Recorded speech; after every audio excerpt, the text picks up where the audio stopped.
Good afternoon. My name is Haley Suarez, and today I'm going to be talking about my model of communication. After thoroughly reviewing the three models mentioned in Unit 2, I don't completely agree with all of the models. These are for many different reasons. One, that I think communication deals with very many different things and can apply to different people in different ways. I think that nonverbal communication is as important, if not more important, than verbal communication is, because you could be conveying something with your words, but your actions and your body language convey something completely different. I also think that context is a fundamental aspect of communicating with other people. And I think that the meaning of the context and the meaning of the words are more important than the words are. And this is why I would most likely agree with the interactive model the best, just because of the psychological and the physical context of this model.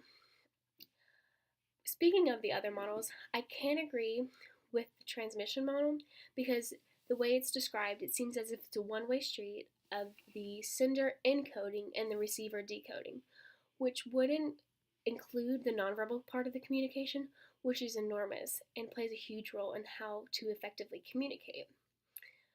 Furthermore, I can't agree with the transactional model because I think that people can receive and send messages simultaneously, for non-verbally. For example, you can send you can send a message, but when you listen back, you can also reflect with it with your face and through your body language. All of these aspects are why that I have my own metaphorical model of communication. The best way I could use to describe communication would be a pair of people dancing.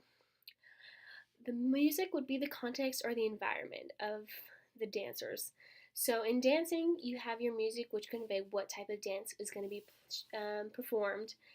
And in communicating, you can use the environment or the context to see what is appropriate and not appropriate. For example, at a wedding or a funeral, you can't crack up jokes or be really loud and rowdy, because that's very environmentally inappropriate. However, if you look at the context, you could be talking about how this person will be missed and how beautiful the bride looks. And even though the context is correct, it's not environmentally appropriate. So your context is really meaningful, more meaningful than what your actual words are. Going back to the model, the movement of the dancers would be the message that you're trying to convey. When you're dancing, you'll tell people one step forward and one step back. And this also ties into how your body language goes. So if somebody says one step back and you kind of give a defensive pose, they can take it as they don't feel like they're correct. And you're just trying to get this message across correct. The synchronization of the two dancers would be the flow or the effectiveness of the conversation, which is why I can't agree with the transactional model, because you having both of these happen simultaneously. And your dance floor would be your conversational equivalents. For example, you could have somebody who's well versed in Star Trek and knows the characters, seen the movies, seen the show, and knows a lot about the subject.